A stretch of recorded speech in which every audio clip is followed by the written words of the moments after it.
The biggest update for Starfield so far should have released today. Unfortunately, it's been delayed by a little while. Should be coming a little bit later this week, so not a massive delay, but it's a delay nonetheless. Meanwhile, it turns out that Starfield is number 3 in Steam's top sellers by revenue in 2023, and the game generated total revenues on Steam of $235 million. That's according to the Video Games Insights Global PC Market Report. That's a mouthful right there. The report was released just a couple of days ago, and we'll go into more details on that in just a moment.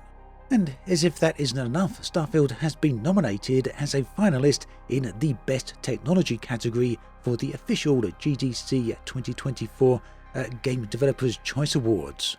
So, back on Starfield's biggest patch, the largest update the game's received so far.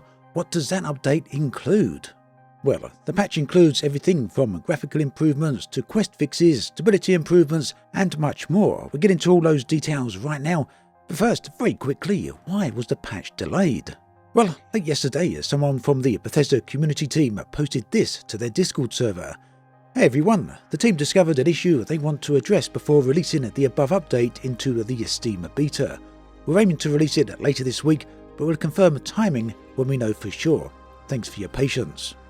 So, unfortunately, very little detail or information there, but quite clearly it seems to be a show-stopping bug or a show-stopping issue. They seem pretty clear though that they can get this fixed very soon and get the overall patch out later this week. Now, the patch itself was announced on the 12th of January for release on the 17th of January today. They say that the update contains over 100 fixes and changes to the game, and we'll have a look at some of those right now. To start with then, graphical improvements. These, it seems, are going to be pretty broad and affect a variety of different areas in the game. Notably, graphical textures, shadows and lighting are all going to be improved. We've got a couple of screenshots here that show the character creator before and after these changes. Here we can see the game as it exists right now today, and here we can see the game after the patch, how it looks with the improved lighting. So this is, some people may say this is pretty subtle, but for me this is pretty dramatic. It gives a more kind of realistic feel to the overall graphics. Let's take a look at that again.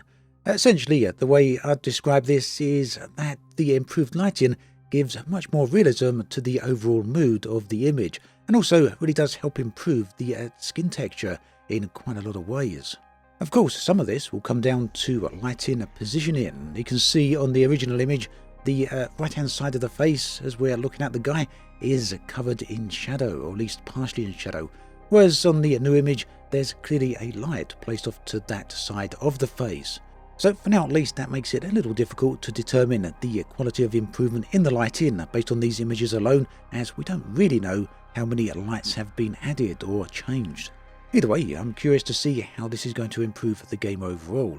Additionally, Bethesda have said that general textures are going to be improved in a variety of areas, as is the disc for the various stars within the game. They've also mentioned that the shadows that rings cast across planets is going to be improved as well. Another subject they touched on is improvement for widescreen support. I'm not exactly sure what this means because I've played on both a traditional widescreen, that's 16:9 aspect ratio, as well as ultra widescreen at 21:9, and I've not really seen any issues with the widescreen support there, but maybe they're talking about UI improvements or the ability to customize the UI. Either way, we'll find out before too much longer. I'm kind of looking forward to seeing how this one actually plays out, and whilst those screenshots are obviously pretty heavily curated, they've obviously picked from the best of the bunch, they do look pretty nice, don't they? Moving on, elsewhere they say they're also going to be fixing a multitude of quests. Specifically, they cite the Eye of the Storm quest, and this is what they had to say on Twitter. The Eye of the Storm quest issues such as being unable to dock with the Legacy, or data transfer not starting, and temples not showing up in Into the Unknown will no longer prevent Constellation from exploring the cosmos. Some really interesting phrasing there actually. They're saying that these bugs, these problems, are not going to prevent Constellation from exploring. Does that mean that the bugs are going to be present still and that they simply won't act as blockers for Constellation, or rather that they have fixed the bugs themselves? I mean, being realistic here, it should mean that the bugs have actually been fixed, but not entirely clear, at least not to me, based on that tweet alone. Do let me know what you think about that in the comments section.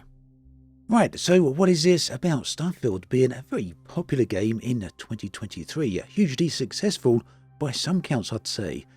Now that may be a bit of a controversial statement because obviously the reception to the game hasn't been what Bethesda, I'm sure, would have hoped, and, well, just look at the player numbers which have decreased substantially over time, not to mention the review scores as well. Putting all that aside though, we've got a brand new report from the Global PC Games Market report, and this gives us a bit of insight as to how Starfield actually performed during 2023. So it turns out, in terms of the number of units that were released, the number of units sold, I'd assume, Starfield is in position number 6. Above Starfield we have position 5, Sons of the Forest, followed by Overwatch 2, Lethal Company. At number 2 is Hogwarts Legacy, and of course, surprising no one, at number 1 is Baldur's Gate 3. And you know, it's actually pretty interesting to see Starfield at position number 6, largely because of the Xbox Game Pass. That will have cannibalized a whole load of sales, meaning that people would have gone out there and got a cheap subscription or be subscribed to the service anyway and get Starfield included in that, which means many people who would have otherwise have purchased Starfield simply didn't. Yet nonetheless, the game still remained firmly at position number 6 overall. Also interesting to see here is how a large part of the charts overall were dominated by single-player open-world titles, and nearly all of these titles, nearly all 10 of these, had very little to almost no DLC or microtransactions. So yeah, I'd say that's very positive. So all of that is the number of units, the number of copies actually distributed, but when we look at games by revenue, we've got another chart here for the top 10. Starfield is sitting at position number 3. At position number 2 is Hogwarts Legacy, and at position number 1, again, we can see Baldur's Gate. But what does this actually translate to in terms of revenue? How much money did each of these games respectively make? Well, Starfield generated $235 million on Steam, so a pretty large sum. The nearest rival to that is Resident Evil 4 at position 4, which was $159 million, so Starfield got a significant bump over the game at position number 4. At position number 2, Hogwarts Legacy made $341 million, and Baldur's Gate had a massive amount of revenue with $657 million. Now, all of this we could kind of perhaps break down and get a bit of an idea of how many copies are sold, but doing so is very tricky because games are sold at different prices in different regions, and that's not mentioning also that some of these games have different versions. For example, there's the Starfield basic version and then the Starfield Deluxe version. And I do believe Baldur's Gate also had 2 different versions, so that will really make it difficult to determine exactly how many copies of the game was sold.